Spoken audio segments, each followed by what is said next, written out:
అసలు మనం ఎటువైపుకి వెళ్తున్నాం? సినిమాలు చూసి యువతరం పాడవుతున్నారా? లేకపోతే వీళ్ళు పాడైదాన్ని చూసి సినిమాలు తీస్తున్నారా? ఎవరికీ అర్థం కాని పరిస్థితి. 13 ఏళ్ల అబ్బాయి, 14 ఏళ్ల అమ్మాయి. విజయవాడకి చెందిన 14 ఏళ్ల అమ్మాయి, 13 ఏళ్ల అబ్బాయి. అంటే ఒక ఏడాది తక్కువ. గత కొన్ని నెలలుగా ప్రేమలో ఉన్నారట.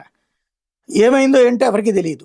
ఇంట్లోంచి పారిపోతే బుధవారం ఆ బాలుడు తన తండ్రి ఫోన్‌తో పాటు ఓ రూ. 10,000 క్యాష్ తీసుకొని అమ్మాయితో కలిసి హైదరాబాద్ వచ్చాడట.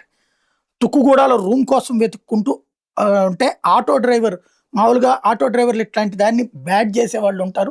స్వార్థానికి వాడుకునే వాళ్ళు ఉంటారు. లేకపోతే అసాంఘిక శక్తి అయ్యి ఉంటే గనక వాళ్ళు తప్పు పని చేసుండేవాళ్ళు. కానీ చాలా నిజాయితీపరుడైనటువంటి ఆటో డ్రైవరు అనుమానం వచ్చి పోలీసులకు సమాచారం ఇస్తే పోలీసులు వాళ్ళని తీసుకొచ్చి పోలీస్ స్టేషన్‌లో బాధ్యతగా కూర్చోబెట్టి ఆ తర్వాత పేరెంట్స్‌ని పిలిచి కౌన్సెలింగ్ ఇచ్చి అప్పగించారు. ఎటు పోతున్నాం మనం?